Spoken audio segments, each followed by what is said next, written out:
নমস্কার বন্ধুরা, মুক্তিজ কিচেনে সবাইকে স্বাগত জানিয়ে আজকের ভিডিওটা শুরু করলাম।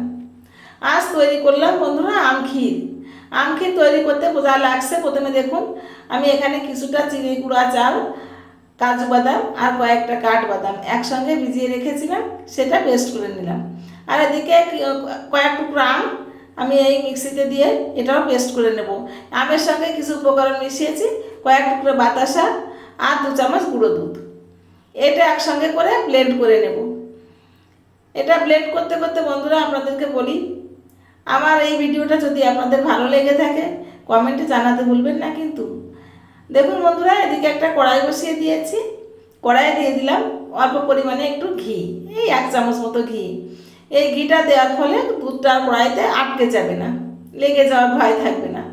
এখানে আমি 1 লিটার দুধ জাল করে হাফ লিটার করে নিয়েছি। এই ঘন দুধটা আমি এখন জাল করব। দুধটা আগে থেকে জাল করা ছিল, এর জন্য আমার এখন সময়টা একটু কম লাগবে। তো বন্ধুরা, পুরো ভিডিওটা দেখতে থাকুন, কেউ স্কিপ করবেন না। আমার ভিডিওগুলো যদি আপনাদের ভালো লেগে থাকে একটু লাইক কমেন্ট শেয়ার করে যাবেন, আর আমার চ্যানেলটাকে সাবস্ক্রাইব করে পাশে থাকা বেল আইকনটি অন করে দিবেন। আর আমার পেজটাকে ফলো করতেও ভুলবেন না কিন্তু বন্ধুরা।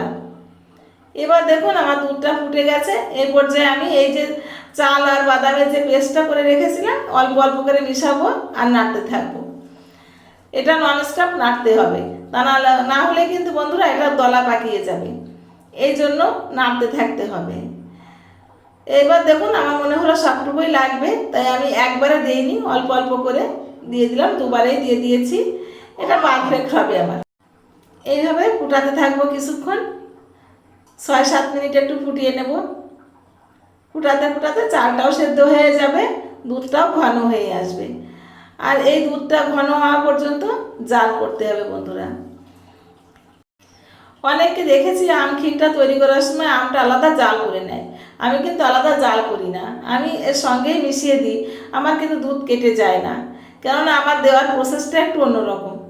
এবার দেখুন আমি দুধের এটা গ্যাসের ফ্লেমটা কিন্তু আমি অফ করে দিয়েছি। অফ করে দিয়েই আমি আমটা এই দুধের সঙ্গে মিশিয়ে নেব। ঘনত্বটা বুঝতে পারছেন তো বন্ধুরা? আর একটু ঘন হয়ে যাবে, আর একটু ফুটাবো যদিও, আর ঠান্ডা হওয়ার পরে কিন্তু আরও ঘন হয়ে যাবে। আমটা দুধের সঙ্গে সুন্দর করে মিশিয়ে নিয়ে তারপর আমি আবার গ্যাসটা অন করে দেবো। গ্যাসটা অন করে দিয়ে 1 চিমটি লবণ দিয়ে দিলাম, ভিতরে দিলাম, দিয়ে ভালো করে জাল করতে থাকবো। লো ফ্লেমেই জালটা করব, বেশি হাই ফ্লেমে করব না, তাহলে দুধটা কেটে যাওয়ার ভয় থাকবে। লো ফ্লেমে আস্তে আস্তে এটা একটু ফুটিয়ে নেব। ফুটিয়ে নিয়ে তারপর আমি সার্ভ করে দেবো। তো বন্ধুরা, আজকের এই ভিডিওটা আপনাদের কেমন লাগলো একটু কমেন্টে জানাবেন আমাকে। আর এইভাবে আমক্ষীরটা আপনারা করে খেয়ে দেখবেন, এর স্বাদ একেবারে অমৃত। না খেলে বুঝতে পারবেন না বন্ধুরা যে কতটা সুন্দর হয়। আমি সবসময় চেষ্টা করি বন্ধুরা, খুবই সাধারণ জিনিস দিয়ে অল্প উপকরণে সহজে কিভাবে সুন্দর সুন্দর রান্না করা যায় সেটাই আপনাদের সঙ্গে শেয়ার করার জন্য।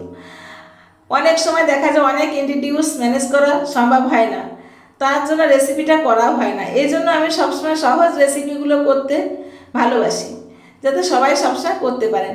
তো আজ এ পর্যন্তই।